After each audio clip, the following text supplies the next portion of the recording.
Cuando vino el cumplimiento del tiempo, Dios envió a su Hijo nacido de mujer y nacido bajo la ley. Citas como estas nos dan a entender que Dios tiene un calendario, unas fechas concretas, donde sucesos importantes tendrían lugar. La muerte de Cristo estaba fijada en la profecía de las 70 semanas, ya estudiada en otro vídeo. Hoy vamos a estudiar las fiestas solemnes que Dios mandó celebrar al pueblo de Israel, porque tienen un valor profético muy importante para nuestros días. Había en primavera 4 fiestas: Pascua, panes sin levadura, primicias y el Pentecostés. Y en otoño se celebraban otras 3: trompetas, expiación y tabernáculos. Empecemos por la Pascua, que mandó Dios al pueblo de Israel cuando éste se encontraba cautivo en Egipto. En el 10 del primer mes, tómese cada uno un cordero. El animal será sin defecto, macho de un año, y lo guardaréis hasta el día 14 de este mes, y lo inmolará toda la congregación del pueblo de Israel entre las 2 tardes. ¿Qué es eso de las 2 tardes? El día bíblico empieza y termina al atardecer. Los israelitas debían sacrificar el cordero antes de la puesta del sol, cuando aún era el día 14, y comerlo en la noche, cuando era el día 15. Y tomarán de la sangre y la pondrán en los 2 postes y en el dintel de las casas. Y aquella noche comerán la carne asada al fuego y panes sin levadura, con hierbas amargas lo comerán. Y la sangre os será por señal en las casas donde vosotros estéis. Y veré la sangre y pasaré de vosotros, y no habrá en vosotros plaga de mortandad cuando hiera la tierra de Egipto.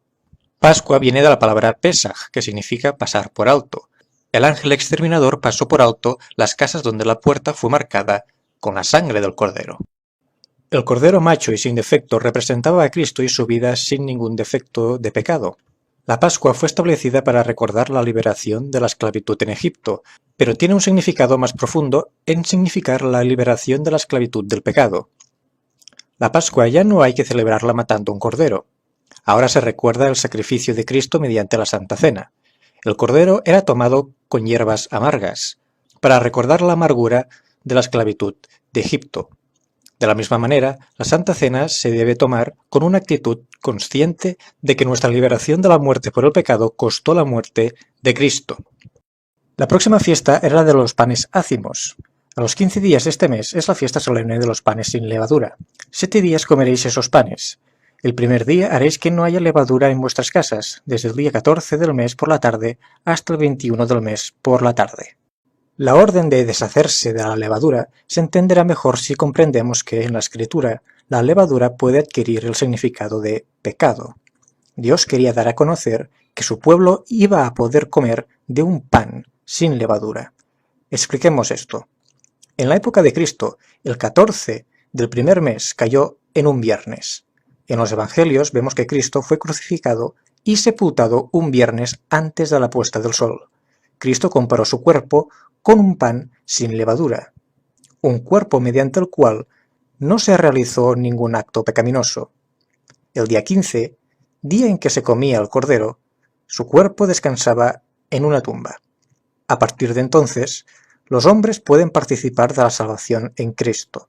El cordero, como leímos, era asado en el fuego. Así como el cordero era puesto completamente en el interior de un horno de barro para ser asado, del mismo modo Cristo se entregó totalmente para ser muerto y puesto en el interior de un sepulcro. El 7 es un número que bíblicamente indica perfección y plenitud, y nos remite a la vida completamente perfecta que vivió Cristo.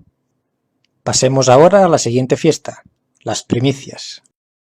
Cuando hayáis entrado en la tierra que yo os doy, y seguís su mies, traeréis al sacerdote una gavilla por primicia de los primeros frutos de vuestra siega, y el sacerdote mecerá la gavilla el día siguiente del sábado. En la fiesta de las primicias se debía ofrecer a Dios los primeros frutos de la tierra para agradecer la gran cosecha que vendría más adelante. La acción de ofrecer las primicias es también un acto de reconocimiento de que Dios es el proveedor de todas las cosas.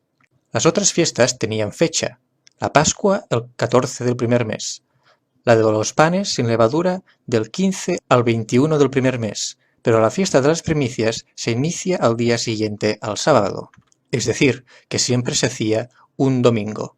Cristo resucita un domingo, no porque quisiera que ahora se lo pasase a guardar como día especial por el hecho de la resurrección como creen los católicos, sino porque las fiestas solemnes ordenadas por él así lo marcaban, descansar el sábado y resucitar el primer día de la semana. Mas ahora Cristo ha resucitado de los muertos, primicias de los que durmieron es hecho. La Escritura representa a Cristo como las primicias. Vemos que Cristo está cumpliendo perfectamente las fiestas, como el Cordero Pascual, como el pan sin pecado y como las primicias. Pero también nos dice que conjuntamente con él resucitaron otras personas que estaban muertas. Esos santos que habían estado durmiendo representan unos primeros frutos, de los cuales Cristo es el principal, de la cosecha final. Es decir, son un vislumbre, un anuncio de la gran resurrección de todos los santos de todas las épocas que tendrá lugar cuando Cristo vuelva por segunda vez. El versículo antes citado es interesante si recordamos nuestro estudio sobre el alma y su destino tras la muerte, pues nos dice que los santos, es decir, personas buenas que han muerto, habían estado durmiendo hasta que resucitaron con Cristo, lo cual significa que ni estaban en el cielo, el purgatorio, ni mucho menos en el infierno, puesto que, como explicamos, la inmortalidad del alma no existe. El alma es la misma persona de carne y huesos. Vamos con la fiesta del Pentecostés. Y contaréis desde el día que sigue al sábado, desde el día en que ofrecisteis la gavilla de la ofrenda mecida. 7 semanas serán cumplidas. Hasta el día siguiente del sábado contaréis 50 días. Entonces ofreceréis el nuevo grano a Dios. Aquí tenéis un cuadro donde he intentado mostrar gráficamente lo que estamos leyendo. En el primer mes, llamado Abib o Nisán, hay las fiestas de Pascua, los panes y las primicias. Desde el día de las primicias, es decir, desde el domingo de resurrección, se cuentan 7 semanas, es decir, 49 días, que pasan por el segundo mes, Iyar, y el tercero, Sivan. Y el día después del sábado, es decir, otro domingo, se celebraba el Pentecostés ofreciendo nuevo grano. Recordemos que el mes bíblico tiene 30 días.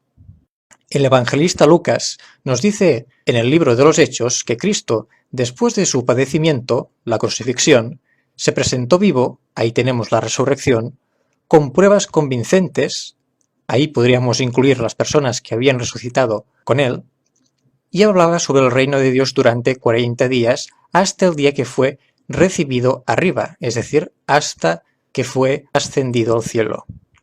Antes de irse, les dijo a los apóstoles que iban a recibir el poder transformador del Espíritu Santo, que serían bautizados con él en pocos días. ¿Qué iba a ocurrir 10 días después de la ascensión de Cristo? Justamente la fiesta del Pentecostés. Esta fiesta recordaba la entrega de los 10 mandamientos en el monte Sinaí, que pasó 50 días después de salir de Egipto. En Pentecostés los discípulos recibieron el Espíritu Santo que graba en las tablas de nuestro corazón la ley de Dios. Y otros muchos, debido a la predicación en su propia lengua que sucedió en ese mismo día, también lo recibieron. Esas 3.000 personas eran el nuevo grano ofrecido a Dios. Y llegamos con la fiesta de las trompetas a las fiestas de otoño. En el mes séptimo, al primero del mes, comenzaba la fiesta de las trompetas. El séptimo mes judío es el mes de Tisri y equivale en nuestro calendario a los meses de septiembre-octubre. La fiesta de las trompetas servía para preparar al pueblo, para anunciar una fiesta que iba a celebrarse 10 días después. El cumplimiento profético de la fiesta de las trompetas lo entenderemos mejor si primero estudiamos la siguiente fiesta, la de la expiación. A los 10 días del mes séptimo se celebraba la expiación. Este tema ya lo hemos explicado en otro vídeo. En el pueblo de Israel, cuando una persona pecaba, traía un cordero y éste era sacrificado en lugar del pecador. La sangre era introducida en el tabernáculo o santuario, lo cual hacía que el santuario se contaminase con la sangre de los corderos sacrificados. En la expiación se pasaba a limpiar el santuario de la contaminación. La sangre era un registro de los pecados del pueblo, ya que si no se hubieran realizado pecados, no habría habido sangre luego en el templo. Como ya explicamos, el libro de Daniel hablaba de que al final de los 2300 años, el santuario sería purificado. A partir de 1844, el cielo, concretamente los ángeles, pasaron a examinar los registros de las vidas de las personas, para ver si se han arrepentido de sus malas obras e intentaron cambiar. su forma de vida. Así pues, el cumplimiento de la fiesta de la expiación la encontramos en el año 1844, y todavía está en cumplimiento. Estamos viviendo en la fiesta de la expiación. Y esto conecta, si se acuerdan, con el tema de las 7 iglesias y los 7 sellos, en la que la última iglesia, la Odisea, era precisamente la iglesia del juicio. Como apuntamos, en la fiesta de las trompetas se anunciaba la proximidad de tal solemne fiesta. La fiesta de las trompetas la encontramos reflejada en el movimiento millerita. Miller, al descubrir el cumplimiento profético de las 2300 tardes y mañanas de Daniel capítulo 8, empezó públicamente a predicar a partir del año 1831. Gracias a Samuel Snow, se llegó a saber que, en nuestro calendario, la festividad de la expiación judía acontecía en el 22 de octubre de 1844. Desgraciadamente, ellos pensaron que esa purificación del santuario se refería a la tierra y en consecuencia creyeron que en tal fecha Cristo vendría por segunda vez. Al pasar el 22 de octubre, Cristo no vino, y eso se conoce como el Gran Chasco. Posteriormente descubrieron que la purificación del santuario no se refería a la tierra, sino a los registros de los pecados humanos presentes en el cielo. Y finalmente la fiesta de los tabernáculos. A los 15 días este mes séptimo será la fiesta de los tabernáculos, y tomaréis ramas de palmeras, ramas de árboles frondosos, y será un día de alegría, en el que el pueblo recordaría que en tabernáculos habitó en el desierto cuando Dios los rescató de Egipto. La fiesta de los tabernáculos era la reunión final del año. Dios quería que en esta ocasión el pueblo reflexionase sobre su bondad y misericordia. 3 veces al año los judíos debían congregarse en Jerusalén con propósitos religiosos. Esta fiesta no solo se celebraba en agradecimiento por la cosecha que acontecía en ese tiempo, sino también en memoria de la protección de Dios sobre Israel en el desierto cuando iban camino a la tierra prometida de Canaán. Pero además por el perdón de sus pecados obtenido en la pasada fiesta de la expiación. Tabernáculos significa la cosecha que hará Cristo al volver a la tierra. A los justos se los llevará a la nueva Jerusalén, que es escrita por Juan en el Apocalipsis. Ahí recordaremos y comprenderemos mejor la misericordia, el perdón y el amor que Dios tuvo con nosotros a lo largo de nuestro peregrinaje en esta tierra, donde esperábamos la venida de Cristo, el cual nos llevaría consigo a la tierra prometida. Que la fiesta de los tabernáculos acontece en la parusía de Cristo lo podemos ver también en el suceso del monte de la transfiguración. Cristo les dice a los discípulos que habrá algunos de ellos que no gustarán la muerte sin que hayan visto el reino de Dios en poder. En el texto Cristo se transfigura y cobra un aspecto semejante al que tendrá en la segunda venida. El mismo texto señala que Pedro habla atemorizado, que no sabía qué decir, por ende que expresó lo primero que vino a su cabeza. Y no es difícil suponer que, si estaban en la época de la fiesta de los tabernáculos, lo primero que vino a la cabeza de Pedro fue construir unas tiendas para pasar la noche bajo el motivo de la celebración. En tabernáculos, Cristo ofreció una imagen de su segunda venida, ya que ocurrirá, como lo han hecho las demás fiestas, en su estación correspondiente. Además, Moisés simboliza a los muertos que resucitarán en la parusía, mientras que Elías representa a los que, como él, ascenderán al cielo sin haber experimentado la muerte. Les dejo un resumen de todo lo dicho.